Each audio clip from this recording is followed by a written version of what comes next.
Selling books on eBay. Should you? Could you? Can you? Would you? Let's find out.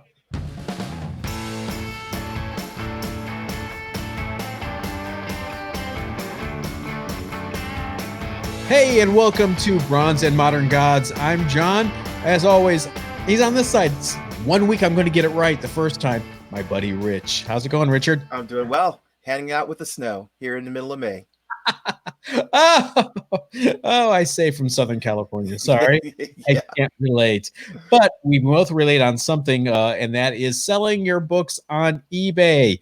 Do's and don'ts, tips and tricks, ways to stop people from scamming you and to maximize your profits. We're going to talk about it all today. That's the topic for this week. But first, we always have our artist spotlight as well, our underrated books of the week. And we're going to start off with the hot book of the week.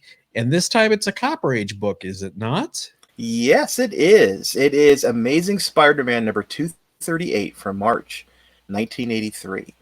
It is the first appearance of the Hobgoblin. It's a iconic cover. You have a Hobgoblin on the cover, and he's ripping in half a Spider-Man costume or uniform, and it's an incredible cover. It's actually done by John Romita Sr. and Jr. Oh, nice. Who both Senior actually penciled the book, and Junior penciled the book, and Senior inked it. So it was a family affair for this book. And that book is unique for a couple of reasons. Not only is it the first appearance of a major Spider-Man villain, probably the most major Spider-Man villain in quite some time at that point in the run, but you also got a little bonus with the book when you bought it, didn't you? Yes, you did. Sandwiched in between the cover and the last page of the book is an insert that included a number of fake tattoos. They were highly prized. You can take them and slap them on your skin, a little water, and you've got a transfer. But unfortunately, since a lot of kids bought these books back in 1983, a lot of kids took those out of the book and actually used them, as opposed to taking it and putting it very carefully into a bag and saving it for the next 40 years. What were those kids thinking? So a number of these books will have those, they're called tattoos with a Z, will have those tattoos removed from the book. And when you go to get that book graded by CGC or any grading company, because that is missing from the book, it will be considered an incomplete book, and you will get a green label, which is called qualified. No. Yeah, qualified is almost as bad as getting a purple label or the label for restored. Oh, so this is one kind of tattoo removal you do not want to have happen. Now, I've always been curious because I've never actually seen a 238 with the tattoos. What were the tattoos of? Oh, that's a good question. I have a 238 with the tattoos in them, and I am terrified of getting too close to those things for fear they'll drop out or what have you. I know they're there, and that's good enough for me. Is it a heart with mom? Is it like an anchor like Popeye's forearms? I'm just curious. That's a good question. Anybody who's watching, please, if you know what the tattoos are of, please leave comments. So what's this book run for in a 9.8? 9.8, it's running about $1,100. And I've been watching this book for a little over a month now, and we've seen a 27% increase from late March in the value of this book. It's been steadily creeping up, and I don't see any signs of it letting up anytime soon. So, okay, if this book's going for over $1,000, how long until my Machine Man number 19 with the first appearance of Jack-O-Lantern is worth $1,000? Probably another 30 years. But he was the Yeah, so if you're looking for this book, I do recommend that you consider this book. Make sure you check and make sure those tattoos are there. They're between. If you open the book and then look at the back, the very last page, you should see a little insert at the top that has the tattoos. And if you're going to be pressing this book, make sure you follow some guidelines not to press the tattoos into an indentation in the back cover. That would not be good. Yes, there's ways to protect yourself from that. The same, some of the more modern books have now a little digital copy of the book that's in them. It's a little coupon code. Yeah, a little code. And if you press and don't protect, you'll end up with a nice little indent in your book where that coupon code is. So So definitely. beware, pressers, if you're out there. I'm sure you are. Another thing we need to do is talk about our nerd shirts of the week. I'll go first this week. I am wearing my killer Luke Cage Hero for Hire Billy Graham art t-shirt that I bought, before the TV show was even announced on Netflix, I think. It was just like, Wow. I just happened to see this Luke Cage shirt. I'm like, you don't see a Luke Cage shirt every day, kids. So I snagged that sucker, and I love this shirt. I wore the crap out of it. What you got this week? Me, I got a Green Lantern shirt with the Green Whoa. Lantern symbol on it. A big Green Lantern fan. I don't read as much DC as some of my friends do, but I've always been a huge fan of Green Lantern, all the different incarnations of it. So Awesome. All right. So if you are a Green Lantern fan or you're a DC fan or any kind of comic fan, chances are you've gone onto eBay to try to buy some books. We covered that a couple episodes ago. But what if you want to try to sell your books on eBay? What do you need to look out for? What do you need to do? Well, we both have experience doing this, extensive experience, I'll say, and we're here to kind of help walk you through it. I have a few tips right off the bat. When you're starting for the first time, you want to have some feedback first. People are very nervous about buying from someone with low feedback. A real good way to build your feedback up very quickly is buy a bunch of stuff. People kind of just glance at your ID and the number, and they won't dig too deep. But if you have, double digit buys, you bought maybe 15 things off eBay, your feedback is a double digit. People are going to feel a little more secure purchasing from you. So you might want to do that. Richard, what tips do you have? mm-hmm. Yeah, buying is a great way of building your feedback. It doesn't have to be expensive things. There's no difference in feedback points between a $1 item and a $10,000 item. So buy a lot of inexpensive books, for example. Fill out your collection. It's a great way of doing that, and you'll build up a feedback that way. Buy some replacement tattoos for your Spider-Man 238. Don't do that. Don't do that. Please don't do that. So you've got some feedback, you've got some books you want to sell. First of all, you kind of have to think about a few things. Are these books worth putting up on eBay? And by that, I mean, is it $1 book? Are you really going to put $1 book up there and charge $4 for shipping? And then your time is actually something valuable as well. If you want to do that, God bless. Grace go with you. Do it. But I tend to value my time, so I tend to do some higher dollar selling on eBay. One way you can kind of get around this is sell a book as some books as a lot. Find a theme. For example, I, Vampire was a book from the New 52. I like the original I, Vampire series from House of Mystery back in the early 80s, late 70s. So I gave it a shot. I bought all 19 issues, never read them. They've sat forever. I'm not going to sell all 19 individually on eBay. Sell them as a set. You're going to get a bigger bang for your buck then. And people will like just, having the whole thing in one fell swoop.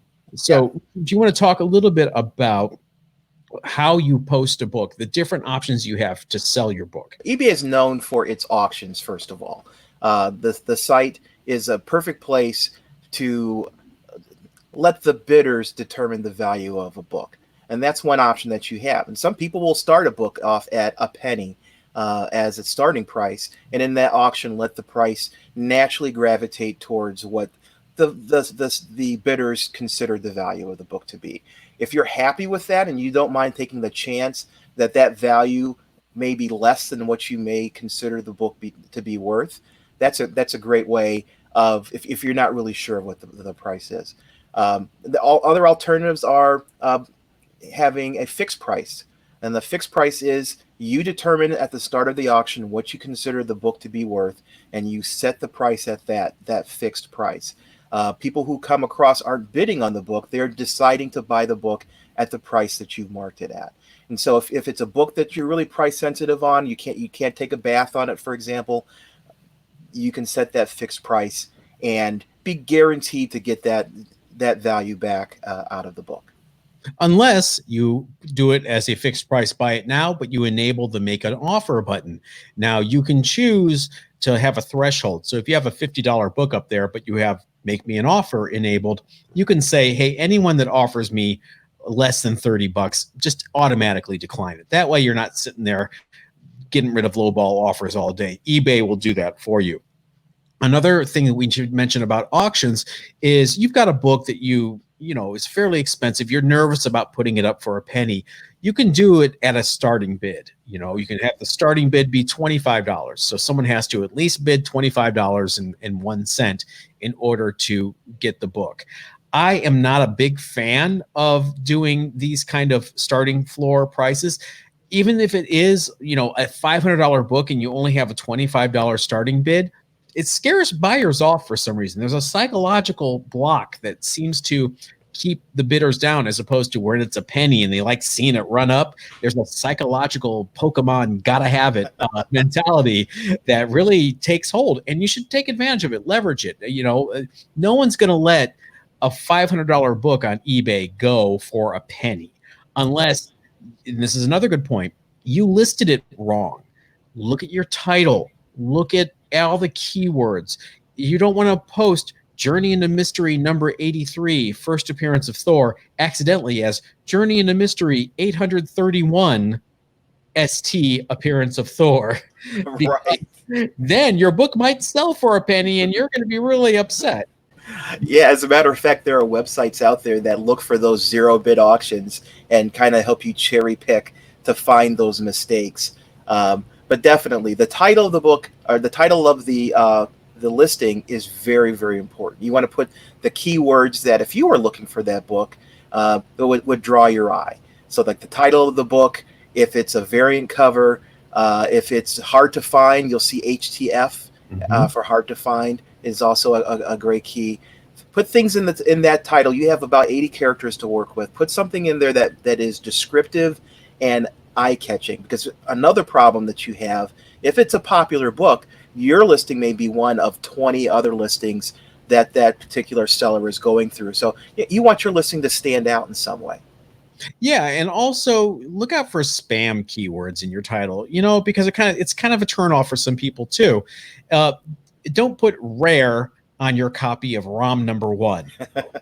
It's not rare. Sorry. It's just gonna torque people off.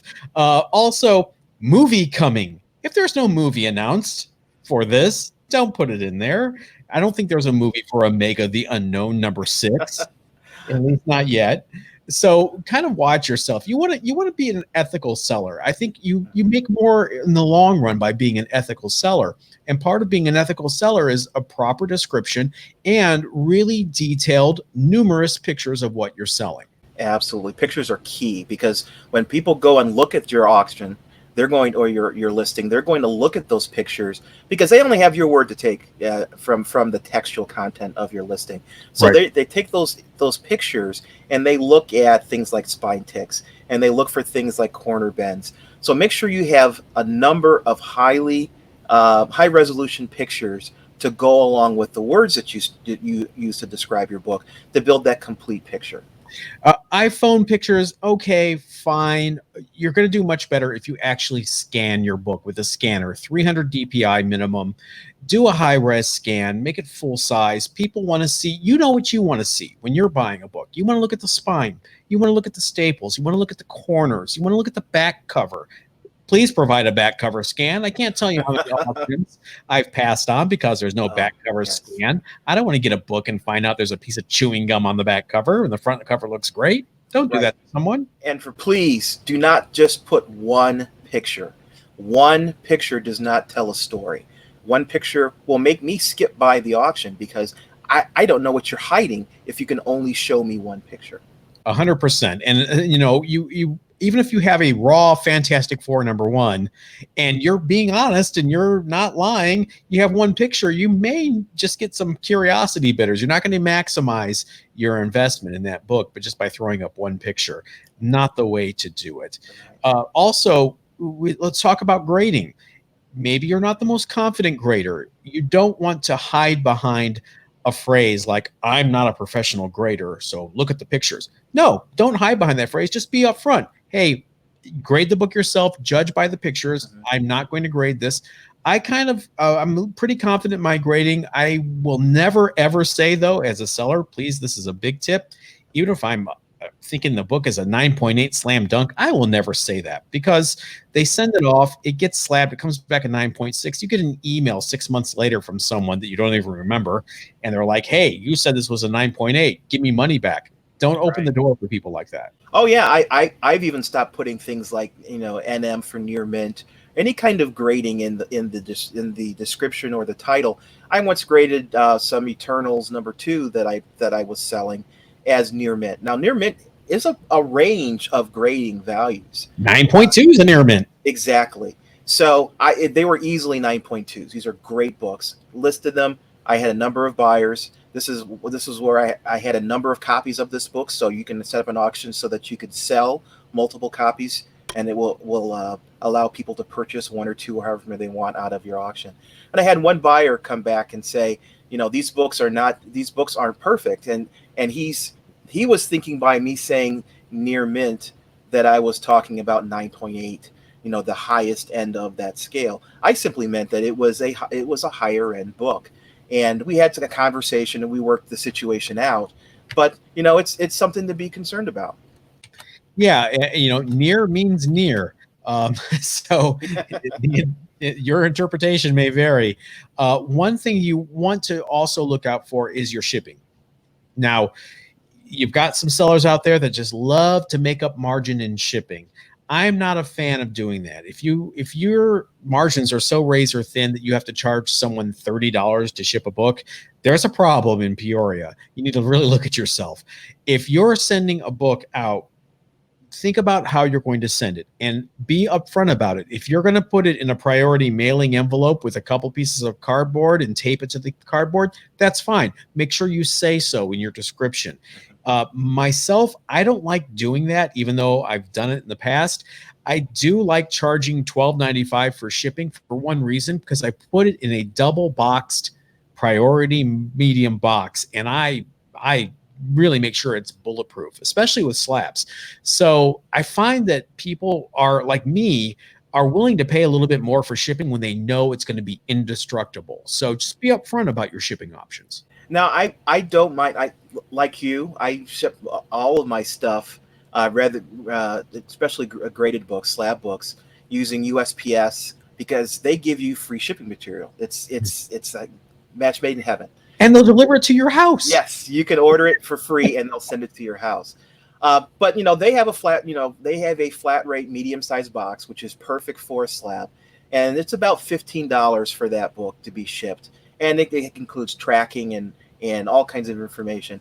But depending on the value of the book, I will include insurance when I ship, and insurance on a $1,000 book can add a significant amount to the shipping cost. So in that case, I will charge more. If the book is a high value book, you have two choices. You can actually include the shipping, the upgrade for the insurance in the shipping, or you can bite the bullet and just if it's a $1,200 book, take the $15 and just eat it out of your profit and not include it, or sometimes split it with the person and only charge them half of it. I have a standard deal. If the book is selling for $500 or more, I'll buy the shipping. Yeah. I don't want to lose a $500 plus sale over a $12.95 shipping cost. Absolutely. Or insurance cost. I find that when I'm competing with people with multiple books that are selling at the same time, you've got, let's call it Fantastic Four 66, first appearance of Warlock /him, and you're selling yours for $300, and there's three other ones the same grade that are selling anywhere from $290 to $350. Drop your book to $280 and offer free shipping. Take the bite. I mean, how much did you pay for it? How much are you in for it?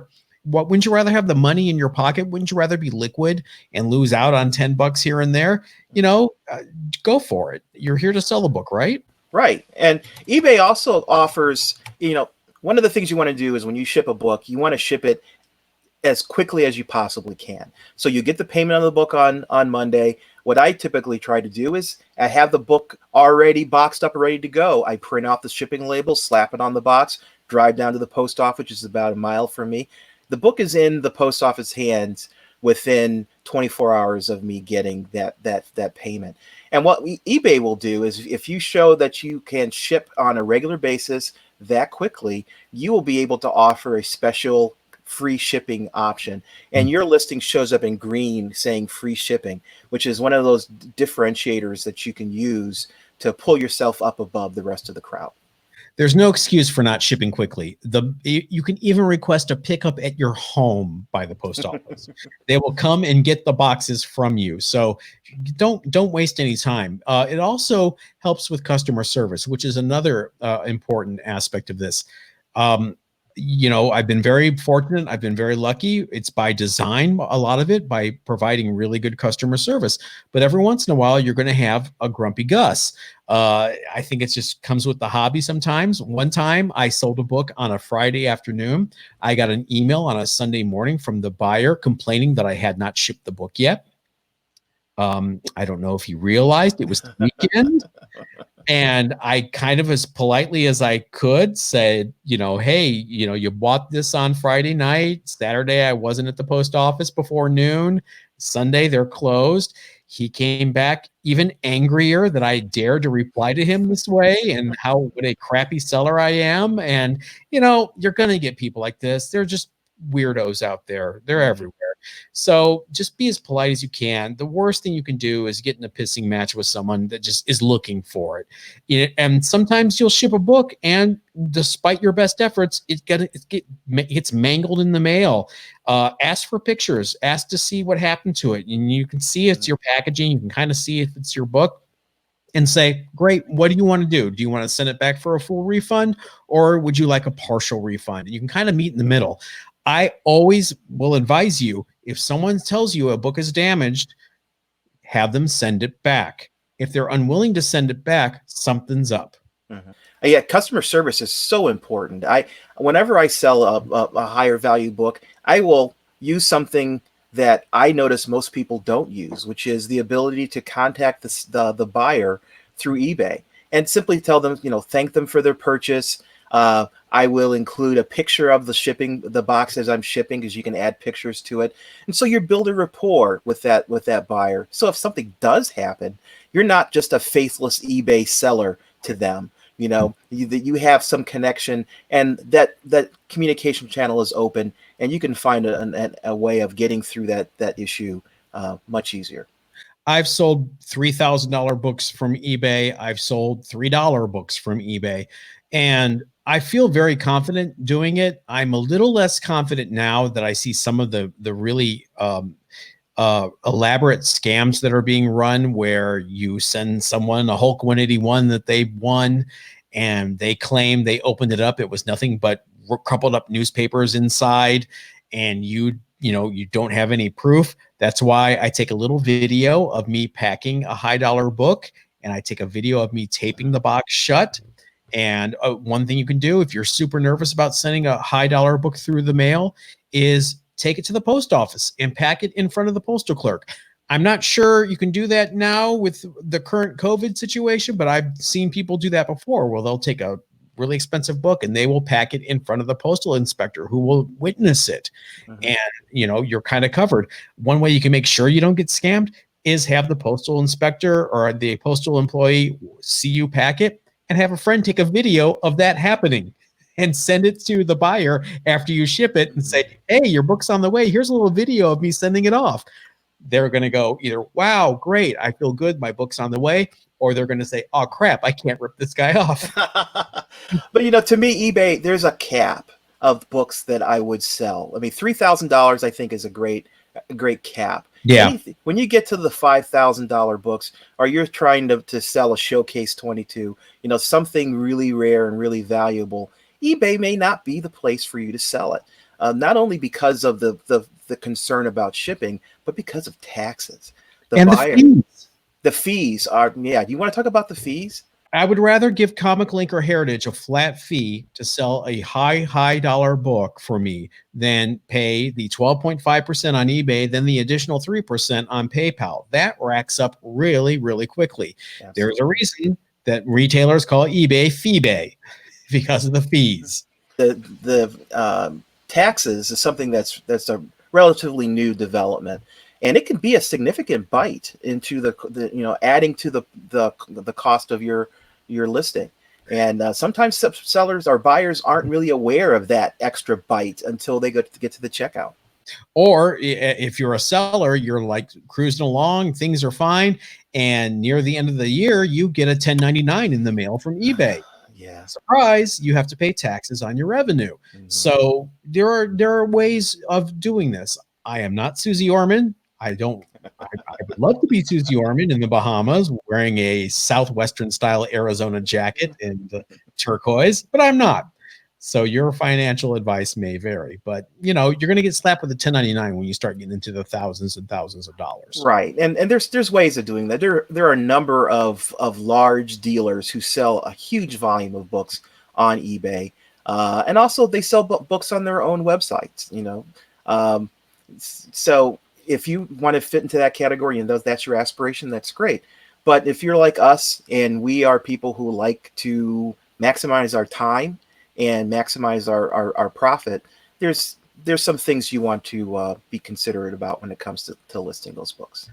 And so you're a new seller. You got your feedback up. You're listing some books. You sold your first book. Wow. Hey, how come PayPal's holding my funds, Richard?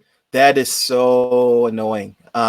PayPal will hold the funds for a new seller until the buyer has actually received the item. So if you sell an $800 book, the money is received by PayPal from the buyer, but you don't see any of it.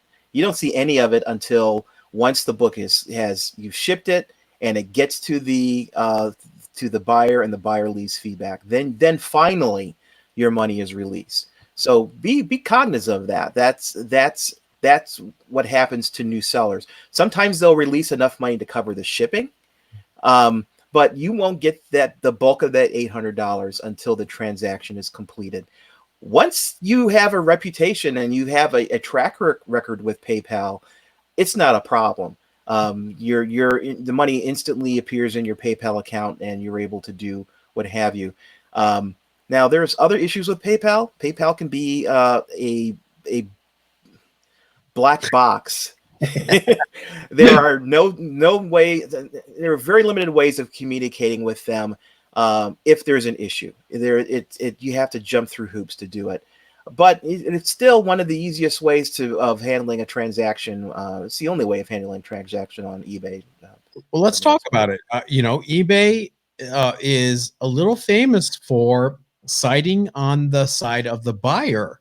Mm-hmm. So there are unscrupulous people out there that will take advantage of that and demand refunds for books that they got and they say they never did. And so you have to be ready to pick up that phone and call customer service. I've had to do it before. It's not fun, but take the emotion out of it. This is a business. And if someone's trying to get one over on you, don't let them. Yeah, and also, one of the things you want to do as a seller is keep your feedback rating at 100%. Anything under 100%, people are curious as to why you don't have 100% and will value your listing less because of that difference. And sometimes you find buyers, they'll hold you hostage, where you've sold them something and they claim to be unhappy about it. And for some reason, they are implying or threatening that they're going to leave you negative feedback. And if you get negative feedback, your 100% now goes to 99.8 or whatever the percentage is based on the total number of feedback that you have. So as the seller, you'll do almost anything to avoid that happening, including giving partial refunds or refunding shipping or things like that. To me, a little bit of money to keep my 100% rating is worth it, and some buyers understand that and will take advantage of it. And if it goes down that path and you're not able to, you're at an impasse, you can't reach a conclusion, say, you know what? I'm happy to give you a full refund once I receive the book back from you. Absolutely. That's Absolutely. Never be afraid to walk away from the transaction. Get your book back. All you'll be out is shipping. If you have any more questions about selling on eBay, we're here. You can always hit us up. Gmail is bronzeandmoderngods@gmail.com. You can always hit us up here, Facebook, Instagram, down here. We're at Bronze and Modern Gods. And you can even do it right here in the comments section if you're watching us on YouTube. So make sure you hit us up with your questions. We'd be happy to answer them in a future episode. All right, Richard, time for the artist spotlight. You had last week. This week, it's my turn. Do you know who I'm going to talk about? Mr. Gil Kane. Gil Sugarlips Kane. As Stan Lee called him. I mean, I get Gil Sugar Cane. That I get. But why Sugar Lips? It's Stan. By the way, hi, Kitty. Hi. The wonders of live recording. Who is that? That is Sophie. Hi, Sophie. Oh, Sophie sees some comic books. That's a 9.8, isn't it? So Gil Kane was one of the most prolific and just well-respected and well-regarded comic book artists. He started off various different places in the 50s before settling at DC, doing runs on books anywhere from All-Star Western to Rex the Wonder Dog. He launched Green Lantern in Showcase in the Silver Age. But I grew up knowing Gil Kane as primarily the main Marvel cover artist in the early to mid 70s. It was amazing how many different covers this guy drew. He would just do these preliminary sketches and just whack them over to an inker, and they would flesh them out. And they're beautiful. There's a Facebook page I can't recommend enough called Gil Kane Unchained. Go follow that. And you'll see all of his little thumbnail sketches that he would do for these covers. His favorite covers to do at Marvel was not the superhero stuff. Actually, he preferred to do the covers for the Western reprint titles. And there is an issue of the Mighty Marvel Western, and it is Rawhide Kid taking a drink in this desert oasis, and in the reflection of the water in front of him, you can see these men with guns drawn at him. It's beautifully composed. It's a beautiful cover. It was his favorite cover of all time. It's one of mine. Gil was a master of anatomy. He was from the Bern Hogarth School of Anatomy, Dynamic Anatomy. He was infamous for a couple of things that were basically Gil Kane tropes, and that would be the panel with the up nose shot where you got to see nostrils. And he was also famous for this one repeating motif of someone just punching someone as hard as they can, and the recipient of the punch in the foreground, like coming towards the reader, very Kirby-esque type thing, but with this just beautiful, beautiful anatomy and musculature. So Gil Kane, I collect his covers. I love him. He did some great interiors as well. He preferred to ink himself sometimes. It got a little markery. He would use a black magic marker to ink himself, and it was really obvious to me. I prefer him with other inkers, particularly people like Rudy Nebres. So just check him out if you haven't gotten down that Gil Kane rabbit hole. I highly recommend Gil Kane. Absolutely. He did Conan for a run too, didn't he? He sure did. It was including amazing. Red Sonja. And I wonder how he feels now, because Red Sonja is a whole industry unto itself, along with Vampirella. There's a whole industry producing comic books around those characters. So yeah, he was known for some of his barbarian work, some of the really violent things. He did a self-owned book called His Name is Savage with Archie Goodwin. That is like, really brutally violent, teeth flying everywhere, shining away from blood. So, if that comic code, who cares about the comic? Well, it was a magazine outside of the comics code. Oh, okay. So he wanted to push the medium a bit.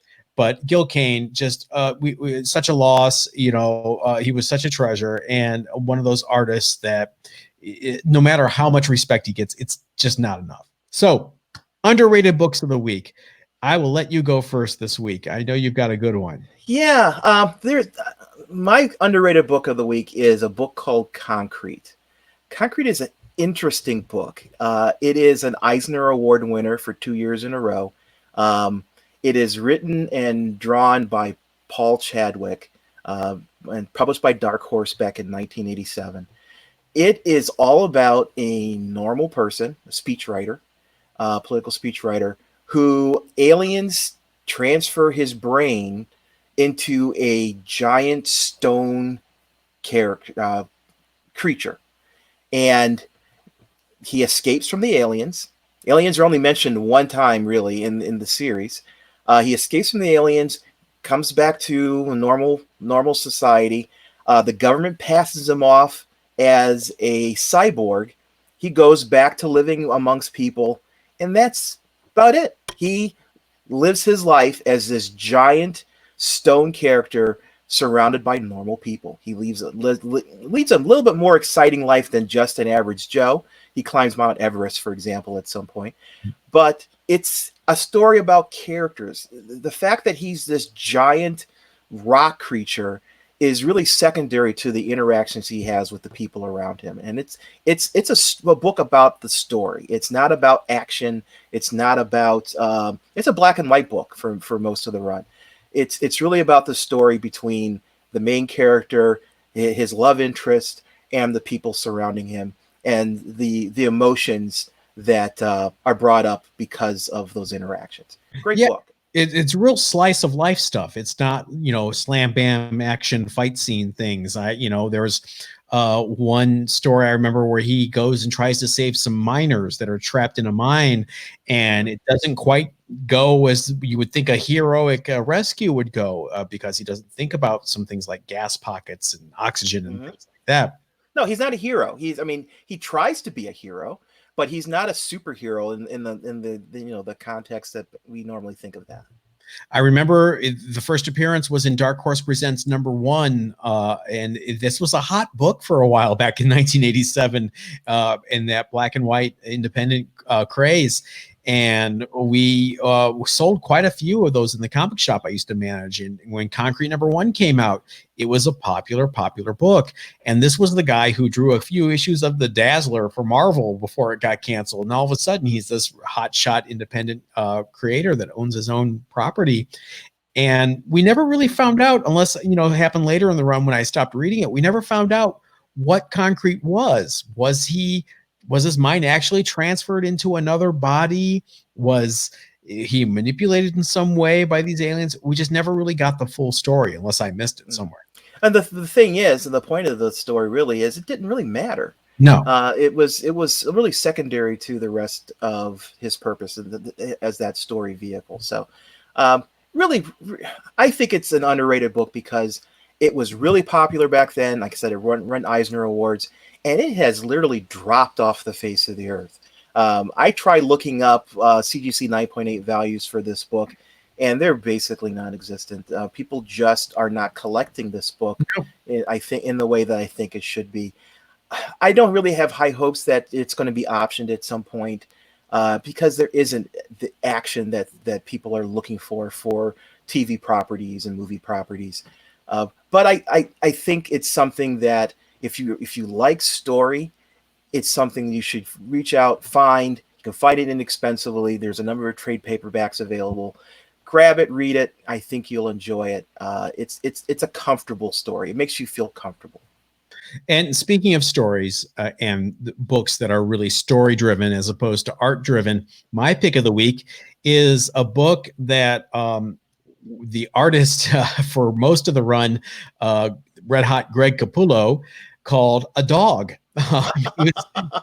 Because he was not a fan of being stuck on this book for the beginning of his career before he went on to X-Force, and that is Quasar.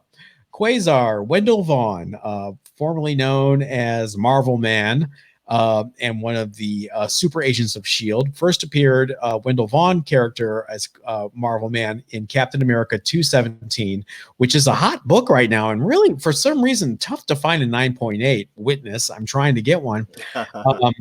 And then he first appeared as the name Quasar in Hulk 234, another tough book in 9.8 for some reason, and then went on to have some guest appearances here and there in Marvel 2-in-1, and then eventually he was kind of a pet character for Mark Gruenwald, one of the executive editors and my major writers for Marvel in the 80s. And Mark Gruenwald loved continuity. He loved cosmic characters. He loved story building, and Quasar was a way for him to get all these Jones out of his system in one book.